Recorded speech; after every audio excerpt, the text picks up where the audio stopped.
ഇന്നൊരു Sunday duty എല്ലാം കഴിഞ്ഞ് മടുത്ത് ചടപ്പ് പിടിച്ചിരിക്കുമ്പോൾ ഗോൾഡൻ ടിക്കറ്റ് പോലെ കിട്ടുന്ന ഒരു ദിവസം. പിന്നെ ഒന്നും നോക്കില്ല, എന്നെപ്പോലെ ഭ്രാന്തുള്ള ഒരാളെ കൂടെ അങ്ങ് വിളിച്ചു. എവിടെ പോകണമെന്നുള്ളൊരു കൺഫ്യൂഷനിൽ അവസാനം ഞങ്ങൾ രണ്ടുപേരും അങ്ങ് തീരുമാനിച്ചു. കുറേ റീൽസിലൊക്കെ ഫേമസ് ആയിട്ടുള്ള ഏക്കർ കണക്കിന് താമരകളുള്ള ഒരു സ്ഥലം, മല്ലരിക്കൽ. എറണാകുളത്തു നിന്നും 70 കിലോമീറ്ററാണ് ദൂരം, ഏകദേശം 2-2.5 മണിക്കൂർ. പോയ വഴിയിൽ എൻ്റെ കണ്ണിൽപ്പെട്ട ഒരു ബിൽഡിംഗാണിത്, ഗുഡ് എയർ. ഇവരുടെ കൺസെപ്റ്റ് എനിക്ക് ഭയങ്കര ഇഷ്ടമായി. വിദേശ രാജ്യങ്ങളിൽ മാത്രം കണ്ടിട്ടുള്ള ഒരു കൺസെപ്റ്റ്, ഫുൾ ഗ്രീനറി. ഫ്യൂച്ചറിൽ എല്ലാ ബിൽഡിങ്ങും ഇങ്ങനെ ആയാലെന്ന് ഞാൻ ആഗ്രഹിച്ചു. സൺഡേ ആണെങ്കിൽ അത്യാവശ്യം നല്ല തിരക്ക് ഞങ്ങൾക്ക് കൊച്ചിയിൽ നിന്ന് തന്നെ കിട്ടി. ട്രാഫിക്കൊക്കെ ബൈക്കിന് വലിയ പ്രശ്നമൊന്നുമില്ല. നമ്മുടെ റൂട്ട് എന്ന് പറഞ്ഞാൽ എറണാകുളത്തുനിന്ന് വൈക്കം, കുമരകം, അവിടെ നേരെ കോട്ടയത്തിനടുത്തുള്ള മല്ലരിക്കൽ. നല്ല വിശാലമായി വിടർന്നു നിൽക്കുന്ന മരങ്ങളുള്ളത് കൊണ്ട് നമുക്കധികം ചൂടൊന്നും കിട്ടിയില്ല. ഒരുപാട് നദികളും കുറേ പച്ചപ്പ് നിറഞ്ഞ വഴികളാണിത്. എങ്ങോട്ട് നോക്കിയാലും വീഡിയോ എടുക്കാൻ തോന്നുന്ന സ്ഥലങ്ങൾ. ഇനി വെറും 19 കിലോമീറ്ററും കൂടെ ഉള്ളൂ കുമരകത്തേക്ക്. വൈക്കത്ത് നിന്നും കുമരകത്തേക്കുള്ള വഴി മനോഹരമാണ്. എവിടെയും ത്രില്ലടിപ്പിക്കുന്ന കുറേ കാഴ്ചകൾ. കുമരകം എത്തുന്നതിന് മുമ്പ് ഇങ്ങനെയാണെങ്കിൽ കുമരകത്ത് എന്തായിരിക്കും കാഴ്ച? ചെറിയ ചെറിയ ബോട്ടുകളും ഹൗസ് ബോട്ടുകളും നമുക്ക് കാണാൻ തുടങ്ങി.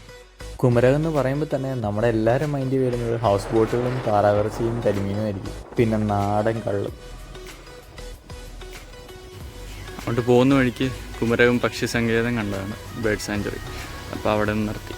നമ്മൾ ബൈക്ക് പാർക്ക് ചെയ്യുന്ന സൈഡിലായിട്ട് ഇങ്ങനെ ഒരു മുളങ്കാട് പോലെ ചെറിയ രീതിക്ക് വെള്ളമൊക്കെ കെട്ടിക്കിടക്കുന്നു. ഇതിൻ്റെ ഒരു താമര, നല്ല തെളിഞ്ഞ വെള്ളം, മുളയുണ്ട്, വെള്ളമുണ്ട്, അടിപൊളി. ഇപ്പോൾ പക്ഷികളൊക്കെ കുറവാണെന്ന് അവർ പറഞ്ഞുകൊണ്ട് ഞങ്ങൾ പിന്നീട് ഒരിക്കൽ കയറാമെന്ന് കരുതി അവിടുന്ന് വിട്ടു. ചുമ്മാ ഒന്ന് ഗൂഗിൾ മാപ്പിൽ കയറി തപ്പിയപ്പോൾ കുമരകം വോക്ക് ഞങ്ങളുടെ കണ്ണിപ്പെട്ടു. ഇത്തവണ ഗൂഗിൾ ചതിച്ചില്ല. പോയ വഴി എന്തായാലും നല്ല സീനിക്കായിരുന്നു. ഫോട്ടോസിലും വീഡിയോസിലൊക്കെ കണ്ടിട്ടുള്ള മാരക വലുപ്പമുള്ള ഹൗസ് ബോട്ടുകൾ നമ്മളിവിടെ കണ്ടു. ലൈഫിൽ വല്ലപ്പോഴും കാണുന്ന ഈ ഒരു കാഴ്ച ഞങ്ങൾക്ക് ഭയങ്കര കൗതുകമായിരുന്നു. കുമരകത്തെത്തി. കുമരകത്ത് ഇവിടെ കുറേ ഹൗസ് ബോട്ടുകൾ പാർക്ക് ചെയ്തൊരു ഏരിയ ഉണ്ട്. അപ്പോൾ അതിൽ ഞങ്ങൾ വ്യൂ കാണാൻ വേണ്ടിയിട്ട് നടക്കുക. അടിപൊളിയാണ്. ഇവിടെ കുറച്ച് ബംഗാളികളിരുന്ന് ചൂണ്ടയിടുന്നുണ്ട്. ഫുള്ള് ഗ്ലാസ്സാണ്, അടിപൊളി വ്യൂ ആയിരിക്കും. കിടിലം പ്ലേസ്. കുറേ വീഡിയോസും ഫോട്ടോസും ഞങ്ങളെടുത്ത് തകർത്തു. എന്തായാലും ഇങ്ങോട്ട് വന്നാൽ ഞങ്ങൾക്കൊരു നഷ്ടമായിട്ടില്ല. എന്നെങ്കിലും ഇതിലൊരു ദിവസം നമ്മൾ കയറും. അങ്ങനെ ഏമണ്ട സ്ഥലം. ഞങ്ങളിങ്ങനെ അറ്റം വരെ നടന്നു. ഇവിടെയാണ് ഒരു കുരിശുപള്ളി പോലെ ഒരു സംഭവം. കായൽ നോക്കി നിൽക്കുന്നത്. അങ്ങനെ ഒരു ഹൗസ് ബോട്ട് വരുന്ന നമുക്ക് കാണാം.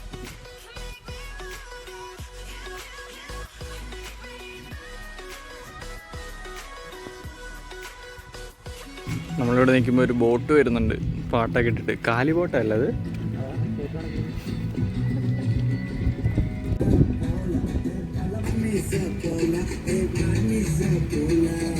ചെറിയൊരു ബോട്ട്. ഈ ബോട്ടിനൊക്കെ 800 രൂപ വരുള്ളൂ കേട്ടോ ഒരു ബോട്ടിന്, 1 hour സഫാരിക്ക്. അപ്പുറത്തൂടെ ഒരു ഹൗസ് ബോട്ട് പോകുന്നു. ഹൗസ് ബോട്ടൊക്കെ എനിക്ക് തോന്നുന്നു ഒരു 15,000-20,000 രൂപയ്ക്കാവും. അത് 1 hour അല്ല, അതിന് മേലെ വരും. എനിക്കൊന്ന് രാവിലെ കയറിയ വൈകിട്ട് വരാം, അങ്ങനെ കണ്ടാണ്. നമ്മൾ ഈ എഡ്ജിൽ വന്നപ്പോൾ ഒരു കുരിശുപള്ളി, നല്ല രസമാണ്. ഓക്കെ, ഒരു ഐലൻഡ് പോലെ കായലിൻ്റെ നടുക്കായിട്ട് ഒരു കുരിശുപള്ളി, 4 സൈഡിലും വെള്ളം.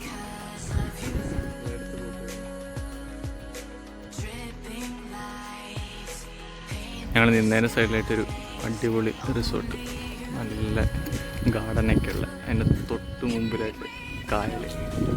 അവർ തന്നെ ഒന്നാ ഫ്ലോട്ടിംഗ് ബ്രിഡ്ജ്. അവിടെ ഒരു സ്പീഡ് ബോട്ടൊക്കെ കിടപ്പുണ്ട്. ഇതാ വ്യൂ. ഞാൻ നേരത്തെ കാണിച്ച ഒരു കുരിശുപള്ളിയുണ്ട്, ചുറ്റും കായൽ. ഈ കായലിൻ്റെ ഇതിലേക്ക് ഇഷ്ടം പോലെ ഹൗസ് ബോട്ടുകൾ പോകുന്നുണ്ട് കേട്ടോ. സ്കൈ നോക്കി, ആകാശം അടിപൊളിയാണ്. ഇടയ്ക്ക് ഇടുക്ക ചെയ്യും. ഇതിലെ നേരെ അങ്ങോട്ട് ബോട്ടുകളൊക്കെ പോകുന്നൊരു വഴി കേട്ടോ. ഇത് കുളവഴേൻ്റെ പോകട്ടോ. എന്ത് രസമാണ്. ഞാൻ ആദ്യമായിട്ട് ഈ സാധനം കാണുന്നത്. നേരത്തെ റിസോർട്ടിൻ്റെ സൈഡിൽ ഒരു ചെറിയൊരു കനാൽ പോലെ, അതിൻ്റെ ഇപ്പുറത്തൊരു വീട്. വീട്ടുകാർക്ക് ഇരുന്ന് ചൂണ്ടയിടാൻ പറ്റിയ സ്ഥലം. പഴയ ക്ലോക്കാണ്, അതിനുള്ളിൽ എന്തൊക്കെയോ ഉണ്ട് കേട്ടോ. പഴയ കാലത്തെ സംഭവം തന്നെ, പഴയൊരു വീട്. എന്താ സംഭവം അറിയത്തില്ല. ക്ലോക്ക് തന്നെ, അതിനുള്ളിൽ ഒരു മെഷീനൊക്കെ ഉണ്ട്. വോക്ക് വേ കൂടെ ഒരുപാട് ബോട്ടുകൾ സൈഡിൽ പാർക്ക് ചെയ്തിട്ടുണ്ട്. പാർക്ക് ചെയ്യാൻ വേണ്ടി വരുന്നത്. അങ്ങനെ അവിടുത്തെ കാഴ്ചകൾ കണ്ട് നേരെ മലരിക്കലിലേക്ക്.